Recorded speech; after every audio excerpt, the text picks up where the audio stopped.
नमस्कार विद्यार्थियों। आज हम जिस पाठ को पढ़ने जा रहे हैं उसका नाम है चार्ली चैपलिन यानी हम सब। ये पाठ कक्षा 12 की पुस्तक आरोह भाग 2 में संकलित है और इसमें हमें ये जानने को मिलेगा कि चार्ली चैपलिन ने किस तरह से पूरे संसार के सिने जगत को प्रभावित किया। हास्य फिल्मों के महान अभिनेता चार्ली चैपलिन की जादुई विशेषताओं का ये पाठ उल्लेख करता है, जिसमें उसने करुणा और हास्य में सामंजस्य स्थापित कर फिल्मों को सार्वभौमिक रूप प्रदान किया। चार्ली ने कला में बुद्धि की अपेक्षा भावना को महत्व दिया है। बचपन के संघर्षों ने चार्ली के जीवन की पृष्ठभूमि तैयार की है। तो चलते हैं पाठ की ओर। सबसे पहले हम जानने का ये प्रयास करेंगे कि इस पाठ द्वारा छात्रों को क्या जानने को मिलेगा। छात्र लेखक विष्णु खरे के व्यक्तित्व और कृतित्व के बारे में बता पाएंगे। छात्र चार्ली चैपलिन द्वारा विश्व सिनेमा जगत के लिए किए गए योगदान को बता सकेंगे। करुणा और हास्य के अद्भुत संगम को छात्र समझते हुए व्यक्त कर सकेंगे। छात्र अभिनेता और निर्देशक चार्ली चैपलिन के कला कर्म की मूलभूत विशेषताओं को समझते हुए प्रकट कर सकेंगे। छात्र चार्ली चैपलिन के जीवन से जुड़े महत्वपूर्ण प्रसंगों को बता पाएंगे। छात्र क्लिष्ट शब्द पद समूह के अर्थ बताते हुए वाक्य में उन्हें प्रयुक्त कर सकेंगे। आगे बढ़ते हुए हम कुछ चर्चा करते हैं। क्या आपको फिल्में देखना पसंद है? निश्चित रूप से सभी कहेंगे कि हाँ, हमें फिल्में देखना पसंद है। और क्या आपको फिल्में देखने पर कुछ अनुभूत होता है? कैसा अनुभूत होता है? फिल्में देखना हमेशा सुखद होता है। फिल्में देखते वक्त आपके मन में कैसे भाव उत्पन्न होते हैं? कभी क्रोध का, कभी करुणा का, कभी हास्य का, यानी विविध प्रकार के भाव फिल्में देखते वक्त हमारे मन में उत्पन्न होते हैं। क्या उन भावों को हम रस की संज्ञा दे सकते हैं? हाँ बिल्कुल, क्योंकि सिनेमा भी साहित्य विधा नाटक का ही एक रूप है। तो इस तरह से सिनेमा में जो हम भाव अनुभूत करते हैं उनको हम रसों की संज्ञा दे सकते हैं। ऐसे ही प्रश्नों की सहायता से हम पाठ को और आगे बढ़ा सकते हैं। लेकिन अभी हम चलते हैं लेखक परिचय की ओर। इस पाठ को लिखने का श्रेय जाता है विष्णु खरे जी को, जिनका जन्म सन 1940 छिंदवाड़ा मध्य प्रदेश में हुआ। इन्हें रघुवीर सहाय सम्मान, हिंदी अकादमी दिल्ली का सम्मान, शिखर सम्मान, मैथिली शरण गुप्त सम्मान, फिनलैंड का राष्ट्रीय सम्मान, knight of the Order of the White Rose से नवाजा गया है। और इनकी प्रमुख रचनाएं हैं एक गैर रोमानी समय में, खुद अपनी आँख से, सबकी आवाज़ के पर्दे में, पिछला बाकी, ये सभी इनके कविता संग्रह हैं।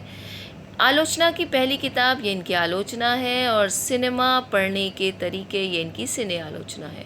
इसके अलावा मरुप्रदेश और अन्य कविताएं जो कि टी.एस. इलियट द्वारा लिखी गई थी उसका इन्होंने अनुवाद किया है। ये चाकू समय जो कि अंतिला जोसेफ द्वारा लिखा गया है उसका इन्होंने अनुवाद किया है। कालेवाला जो कि फिनलैंड का राष्ट्र काव्य है उसका भी इन्होंने हिंदी में अनुवाद किया है।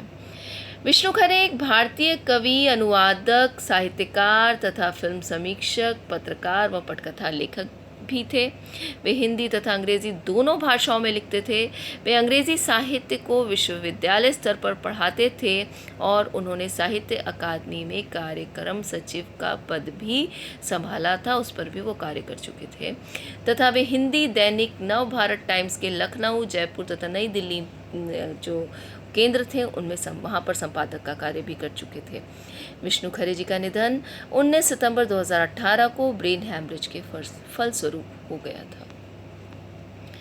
हम यहाँ पर देख सकते हैं विष्णु खरे का रचना संसार, उसकी एक झलक यहाँ दिखाई देती है। 3 पुस्तकें हैं उनकी, कालेवाला, पिछला बाकी, सेतु समग्र।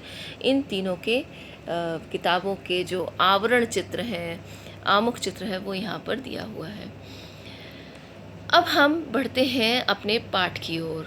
विष्णु खरे जी बताते हैं कि विश्व सिने जगत की हास्य फिल्मों के महान अभिनेता निर्देशक चार्ली चैपलिन का जीवन और उनका कला पक्ष जो है वो बड़ा ही निराला था और उन्होंने करीब करीब संसार के समस्त सिने जो इंडस्ट्रीज़ हैं उसको प्रभावित किया है, कलाकारों को प्रभावित किया है।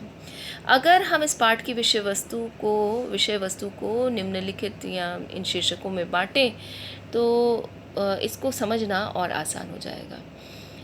चैपलिन की दर्शकों में लोकप्रियता। चार्ली चैपलिन एक लंबे अरसे से हर वर्ग और आयु के दर्शकों को मुग्ध करता रहा है। वह विश्व के हर देश के दर्शकों को अपनी कला से सम्मोहित कर रहा है। चैपलिन का दर्शक वह किसी समय, भूगोल और संस्कृतियों में सीमित नहीं है। टेलीविज़न, वीडियो जैसे आधुनिक उपकरणों के विस्तार के साथ विकासशील देश अब नए सिरे से चार्ली चैपलिन की सामान्य पर अजीब हरकतों को देख रहे हैं, हंस रहे हैं। अब ये बहुत समय तक चार्ली पर बहुत कुछ लिखा जाएगा, क्योंकि अभी बहुत कुछ लिखा जाना बाकी है। अभी भी उनकी कुछ ऐसी रीलें मिल रही हैं जिन्हें पहले देखा नहीं गया, जिन पर पहले कुछ लिखा नहीं गया। चार्ली चैपलिन की फिल्मों की अगर हम विशेषताओं की बात करें तो चार्ली चैपलिन की फिल्में भावनाओं पर टिकी हैं। चैपलिन की फिल्में पागल खाने के मरीजों, विकल मस्तिष्क लोगों से लेकर आइंस्टाइन जैसे महान प्रतिभा वाले व्यक्ति तक कहीं एक स्तर पर और कहीं सूक्ष्मतम रसास्वादन के साथ देखा जा सकता है। चैपलिन ने वर्ग वर्ण के बंधनों से मुक्त करते हुए फिल्म कला को लोकतांत्रिक बनाया। यही वजह रही है कि जो लोग बराबरी करने देना नहीं चाहते, उन्होंने चार्ली चैपलिन की फिल्मों पर भी विरोध जाहिर किया है। चैपलिन की फिल्मों की सबसे बड़ी विशेषता यह थी कि उनमें करुणा और हास्य का अद्भुत संगम है। उनकी अधिकांश फिल्मों में भाषा प्रयोग नहीं है, इसलिए उनकी कला अधिक मानवीय जान पड़ती है। चार्ली की प्रसिद्धि में बहुत हद तक योगदान उनके बच्चों जैसे चेहरे का भी है। वे किसी संस्कृति को विदेशी नहीं लगते। चार्ली अपनी लोकप्रियता में अन्य कॉमेडियन से कहीं आगे थे। एक होली को छोड़ भारत में किसी अवसर पर व्यक्ति के स्वयं पर हंसने की परंपरा नहीं थी। चार्ली ने भारतीयों को अंग्रेज़ों पर हंसने का मौका दिया।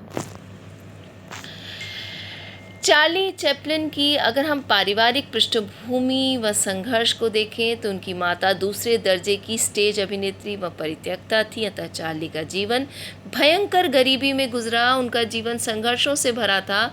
माँ का पागलपन एक ओर था, दूसरी ओर था साम्राज्य, औद्योगिक क्रांति, पूंजीवाद तथा सामंतशाही से अहंकार से युक्त समाज द्वारा दुराना या तिरस्कृत किया जाना। क्योंकि नई नई औद्योगिक क्रांति हुई थी, साम्राज्यवाद, तो जो समाज था, जो धनाढ्य समाज था, वो बहुत अहंकार में था और ऐसे समाज द्वारा गरीब का तिरस्कार होता ही है। इन परिस्थितियों ने उन्हें वो जीवन मूल्य दिए जो अंत तक उनके साथ बने रहे। चैपलिन अपनी नानी की ओर से खानाबदोशों से जुड़े हुए थे। एक संभावना ये भी बताई जाती है कि वे भारतीय रही हों, क्योंकि यूरोप में जाने वाले खानाबदोश भारत से ही गए थे। पिता की तरफ से वे यहूदी थे। इन परिस्थितियों ने चार्ली को हमेशा बाहरी या घुमंतू चरित्र बना दिया, जिसका प्रभाव उनके ट्रैम्प, बद्दू, खानाबदोश, आवारागर्द चरित्र में देखा जा सकता है। अगर हम चार्ली और आम आदमी के संबंध को देखें तो लेखक का कहना है कि चार्ली की कला इतनी सहज और मौलिक है कि वह हर आम आदमी से जुड़ जाती है। आम दर्शक उसके व्यवहार और घटनाओं में अपने ही जीवन की झलक पाते हैं। उसकी हर मुसीबत उन्हें सुपरिचित लगती है। तो जहां उनके दर्शकों की तादाद बहुत है, वहीं बड़े बड़े विद्वान उनकी कला की समीक्षा करने में स्वयं को लाचार पाते हैं। ये सत्य है कि कला अपने सिद्धांत स्वयं बनाती है, पर यह भी सत्य है कि करोड़ों लोग जो चार्ली की फिल्में देख अपना पेट दुखा लेते हैं, उन्हें मेल आउटरिंग तथा जेम्स एजी की बेहद गंभीर सारगर्भित समीक्षाओं या आलोचनाओं से कोई सरोकार नहीं है। निस्संदेह चार्ली ने उस भावना को चुना था जो बुद्धि को प्रेरित करती है। तो आज के लिए बस इतना ही। अगली बार हम फिर मिलेंगे। चार्ली चैपलिन के बारे में जो पाठ में और बातें दी गई हैं उससे रूबरू होने के लिए। तब तक सभी को धन्यवाद। स्वस्थ रहें, सुखी रहें।